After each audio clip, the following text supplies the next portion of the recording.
Bienvenidos amigos de Perú 21. Estamos con Carlos Meléndez, profesor y doctor en ciencias políticas, ¿verdad? Él ha presentado su libro esta semana en un ambiente un poco de polémica. Carlos, ¿cómo estás? Bienvenido. ¿Qué tal? Muchas gracias por la invitación. Quiero preguntarte, ¿de quién fue la idea de invitar a Vladimir Cerrón a la presentación de tu libro Populistas? Mía. Fue mía porque como parte del proceso de investigación. ¿Qué sucede? Que en el libro, donde yo trabajo no solamente en bases de encuestas de opinión pública, sino también discursos de los políticos, analizo el discurso de Vladimir Cerrón en el lanzamiento del Congreso de Perú Libre que tuvieron ahí antes del inicio del gobierno, y también discursos de Pedro Castillo, ¿no? Entonces yo lo había contactado inicialmente para poder hacerle una entrevista como un sujeto de estudio dentro de la investigación. Y por diferentes temas no se pudo concretar la entrevista, y cuando él ya logra aceptar la entrevista virtual, ¿no?, ya el libro estaba en imprenta. O sea, ya era... fue, como te imaginarás, entrevistarlo es bastante complicado. Entonces yo, como un gesto de nuevo de su colaboración, le digo, oye, ¿está dispuesto? Es una pena que no haya podido salir la entrevista para el libro, pero me gustaría que lo comentes, ¿no? Una forma de involucrar al sujeto de investigación en el debate público del libro. Así surge la idea. ¿Y él aceptó a la primera? Sí, él aceptó a la primera. Sí. ¿Y te imaginaste lo que ocurrió la noche del jueves, que vaya este grupo, La Resistencia y otras personas a, bueno, primero a criticar la presencia de Cerrón, y luego eso se volvió una crítica a todos los presentes del libro? ¿Te imaginaste ese desenlace? Para empezar, fue surreal, ya, porque la verdad es que la primera vez que yo siento en la presentación de un libro un sonido de background que era justamente parte de lo que estoy explicando, ¿no? De lo que estoy explicando con la investigación. Eso a modo de anécdota. Pero en el hecho en sí fue pues lamentable, ¿no? Y mi solidaridad con la gente que se vio afectada, porque yo estoy de acuerdo en que la gente vaya a protestar. No hay ningún problema en que haya un plantón al frente de la librería para manifestar su inconformidad con un invitado, con un panelista libre. Yo no lo haría, pero bueno, ok, la gente tiene todo el derecho para protestar. Pero el nivel de agresividad gratuito que se llevaron los asistentes, no solo los panelistas, el público que fue a ver el evento, a comprar el libro, o los que simplemente visitan la librería El Virrey, terminaron saliendo en medio de escupitajos, de tomatazos, de huevos que les reventaban en las espaldas. Fue, la verdad, lamentable y condenable, sin lugar a dudas, ¿no? Quiero ir ya un poco del tema político, ¿no? Que está en estos momentos en coyuntura. El gobierno dice que estamos en un momento constituyente. Eso es lo que dicen los ministros, la gente de Perú Libre, Vladimir Cerrón. Pero parece que la calle y la carretera dicen que estamos en un momento destituyente. ¿En qué momento estamos, Carlos? Un momento destituyente, sin lugar a dudas. ¿Qué significa eso? Es la pérdida de legitimidad de las autoridades, tanto del Ejecutivo, del Legislativo, una pérdida de credibilidad compartida. Y los momentos destituyentes no son los momentos más adecuados para hacer cambios constitucionales. Porque lo que sale de un momento destituyente, si es que se prospera una asamblea, por ejemplo, en este contexto, no va a salir como resultado una nueva Carta Magna de proyecto socialista o de proyectos doctrinarios. Lo que termina saliendo es una constitución revanchista. Y lo digo con algo de información porque yo vivo en Chile, donde efectivamente se llevó adelante la instalación de una convención constituyente en un contexto destituyente, donde quienes participaron como elegidos para elaborar esta tremenda responsabilidad que es una nueva constitución, gente novata, gente inexperta, gente no afiliada a los partidos políticos, mucho independiente, con sobrerepresentación de las minorías. Y eso terminó generando, ¿sabes qué? Mucho revanchismo. El proceso constituyente chileno tiene una alta carga de venganza de clases marginales y oprimidas. Y creo que no de manera constructiva, ¿no? Y creo que imaginemos un proceso de elección de una asamblea en el país.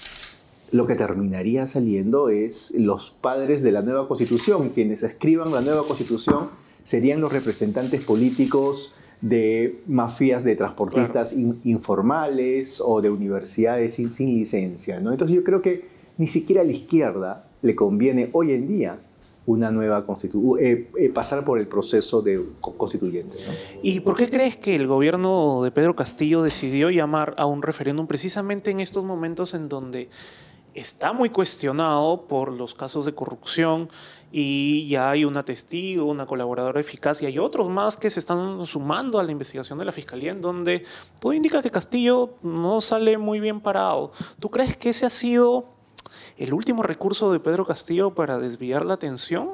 Creo que va a haber más recursos todavía, pero en este caso, a ver, la Asamblea Constituyente siempre estuvo en el camino por donde ha ido este gobierno. Simplemente que este gobierno a veces pisa el acelerador y a veces le pone frenos, pero siempre va por el camino constituyente. Nunca lo negó desde la campaña ni desde el primer día de gobierno. Ese en el horizonte siempre ha estado ahí.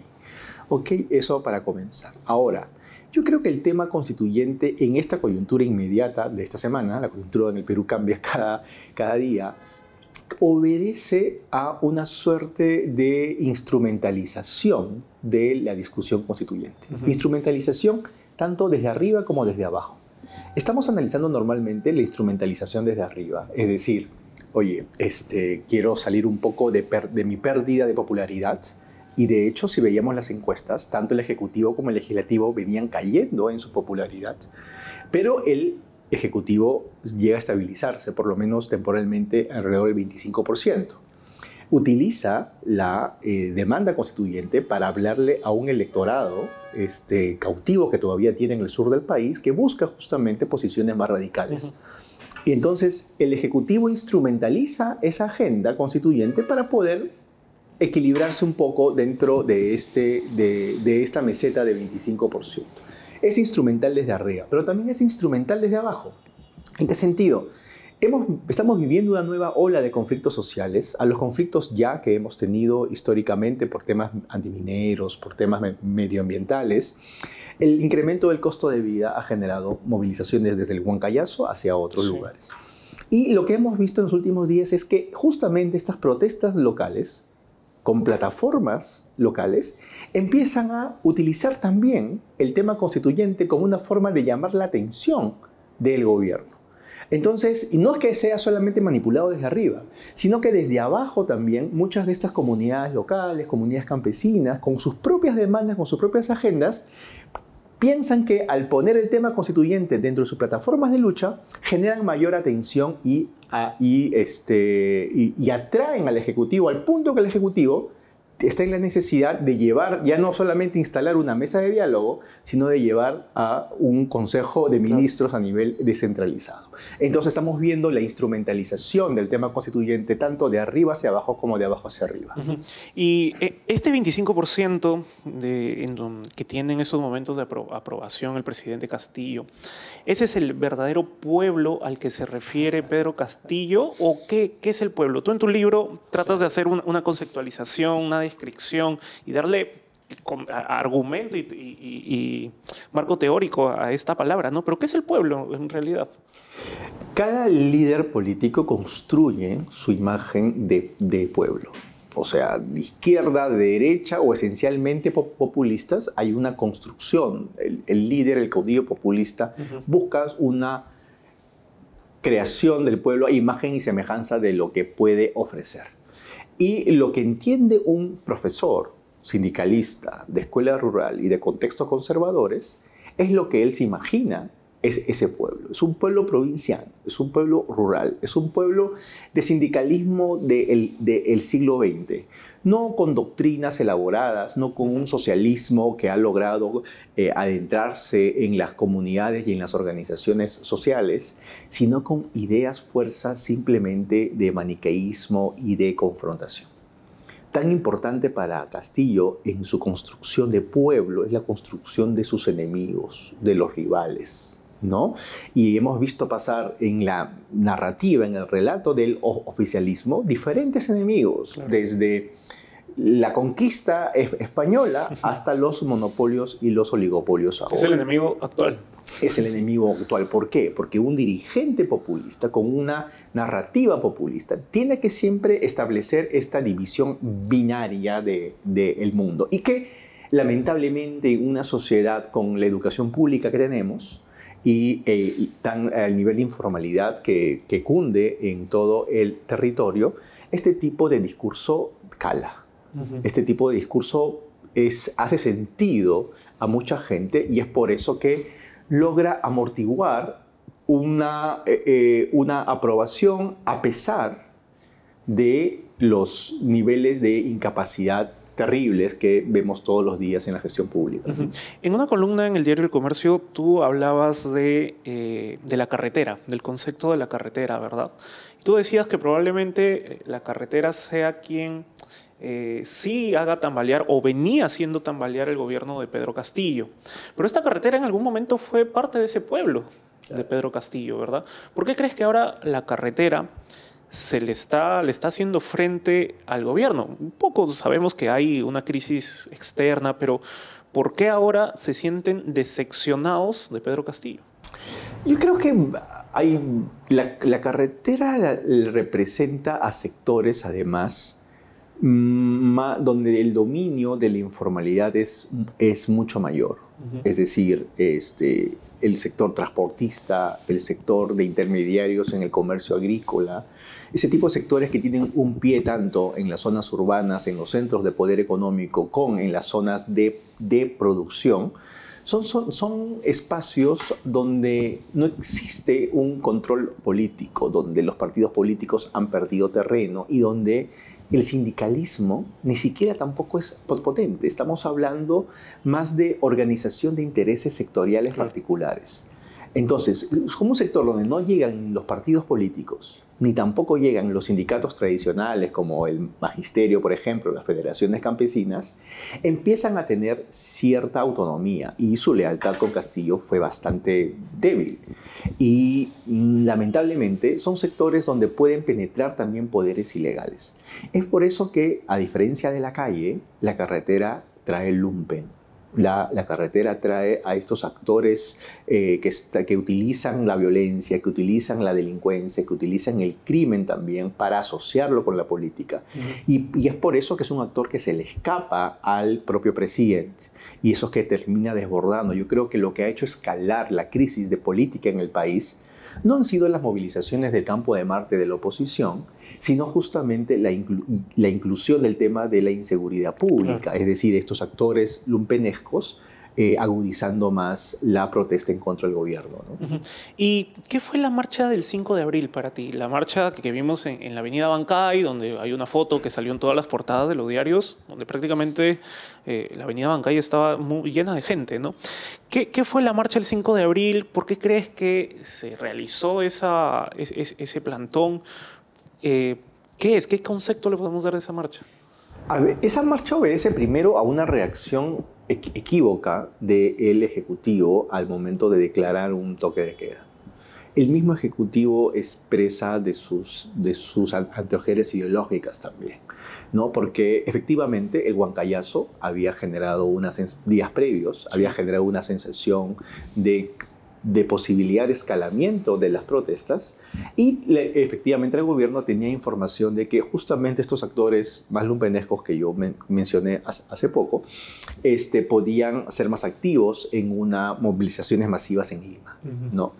Y entonces, en la lectura que tiene el Ejecutivo de esta evidencia, lo que trata es de hacer un toque de queda que obviamente llega a indignar y a generar la vulneración de libertades civiles, de libertades liberales, valga la redundancia, que son muy importantes y muy significativas para un sector de la población que ya estaba movilizándose en contra de lo que ellos denominan un gobierno comunista. Claro. ¿No? Entonces, creo que fue una movilización que como una reacción frente a una medida desmedida del gobierno, sin lugar a dudas, pero lamentablemente con las características que ha tenido las movilizaciones de derecha limeña.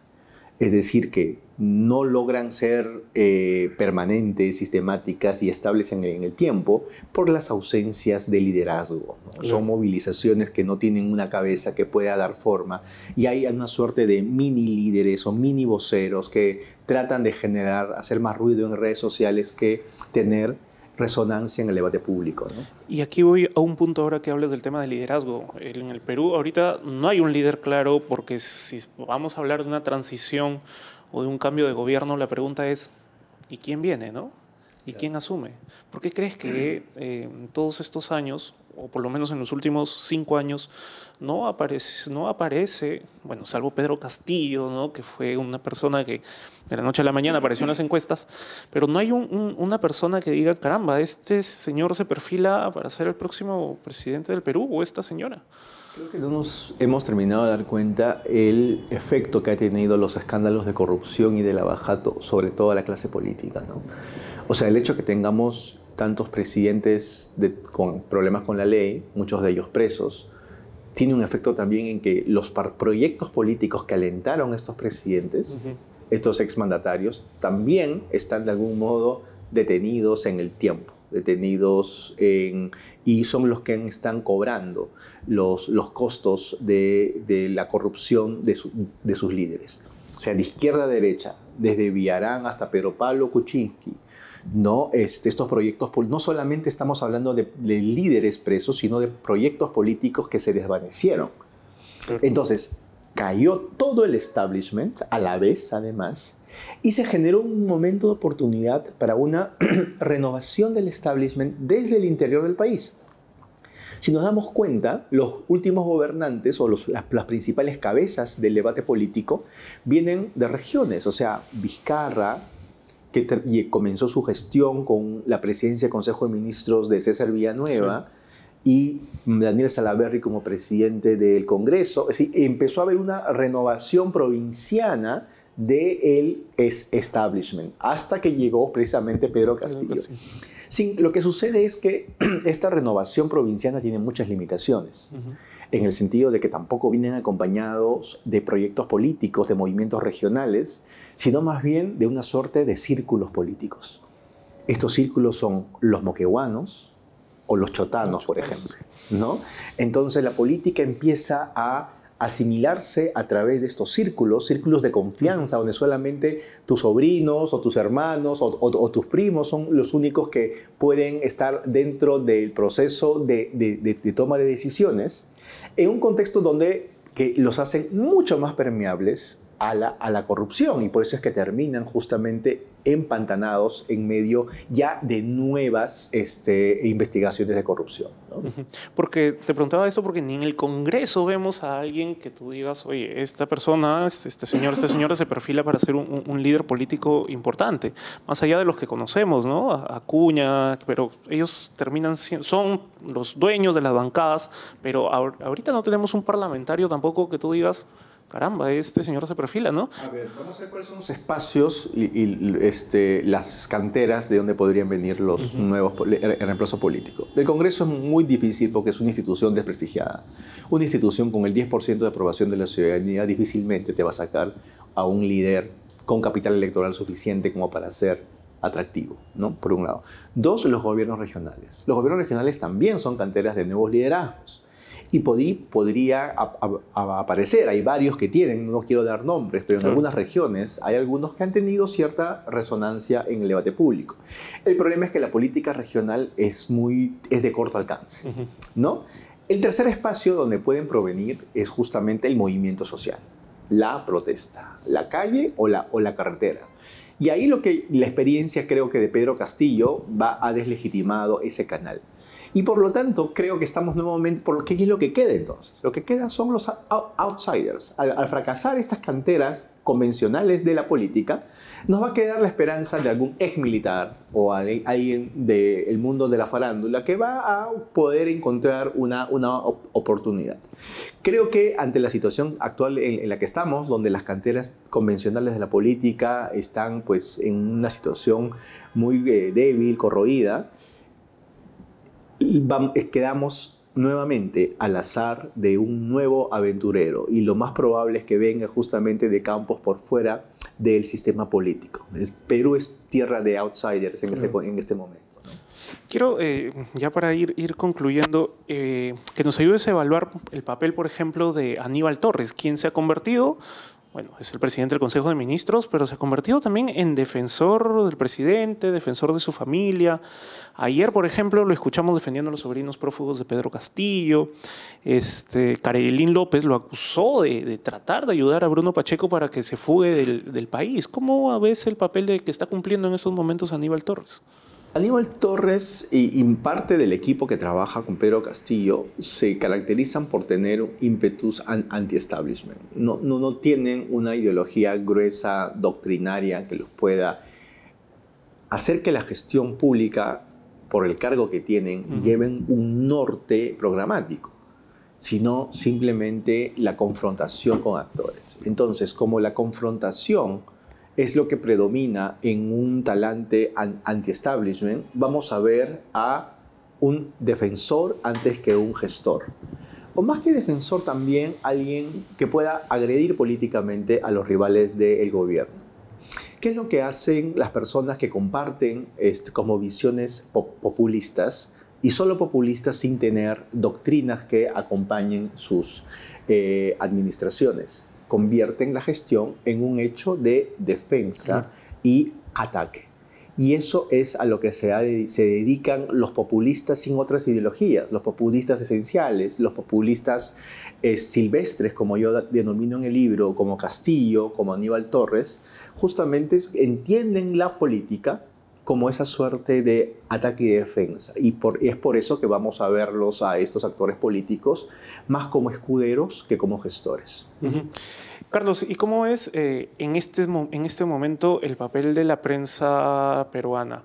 Porque vamos, en campaña, te digo, Perú 21 fue muy criticado por oponerse férreamente a una candidatura como la que nos proponía Perú Libre. Y así otros medios, pero ahora pues hemos visto que el tiempo comienza a darle la razón a algunos programas de televisión y a algunos periódicos, ¿no? ¿Cómo ves el papel de la prensa? ¿Cómo analizas el papel de la prensa en estos momentos? La prensa tiene la legitimidad y la potestad de tener una línea editorial que dialoga con preferencias políticas. Eso sucede en todas las partes del mundo. O sea, la prensa tiene que ser imparcial en términos de rigurosidad en la investigación, pero desde la defensa de su propia visión y entendimiento de lo que debe ser mejor para el país y determinados ejes que van incluso más allá del país. Y eso es algo que es parte fundamental de las democracias. Y es algo que se debe mantener y que se debe privilegiar como parte de la convivencia cívica. El problema es que los líderes populistas, en esta búsqueda de tener enemigos, de tener rivales, no luchan pues con los monopolios de la corrupción, no luchan con los oligopolios de la corrupción, sino están luchando con otros tipos de rivales que calzan muy bien dentro de su lógica confrontacional. Y es así que los medios de comunicación usualmente, comúnmente, acá no hay nada nuevo, está en el guión escrito de todos los líderes populistas, o la mayoría de líderes populistas, como uno de los rivales a quien atacar. Y cuando no hay ideas constructivas para el país, cuando no hay administración pública y prevalece la confrontación, se van a ir aumentando progresivamente justamente los ataques también a la prensa independiente. La amenaza a la prensa independiente no viene de socialismo, no viene del marxismo-leninismo, ni viene de los conservadores, para hablar del otro extremo. Claro. Viene de los populistas, porque los populistas tratan siempre de encasillar a quienes piensan distinto como esencialmente sus enemigos, y no solamente sus enemigos, sino los enemigos del pueblo. Los medios de comunicación tienen que convertirse en aliados del pueblo a través de la información que dan. Y esa es la narrativa que deberían mantener para evitar ser estigmatizados como los enemigos y los desinformadores, ¿no? La última pregunta, ¿tú ves a Dina Boluarte como próxima presidenta del país? En el Perú hay carambolas políticas. Cuando tú mueves una ficha, no sabes hacia dónde va, a cuál de los agujeros va a caer la bola. Entonces, sí, yo creo que yo estoy en la política peruana, estamos acostumbrados a cualquier tipo de sorpresas, al punto que hemos naturalizado las sorpresas. No me parece extraño que en esta suerte de ruleta la bola termine en la posición de Dina Boluarte. Ahora, el problema es que está siendo cuán gobernable sería una gestión de alguien como ella. Ella obviamente se le han acercado a algunos operadores políticos, oportunistas, con experiencias previas, para tratar de armar algún tipo de organización mínima, pero sería una gestión sin un blindaje parlamentario.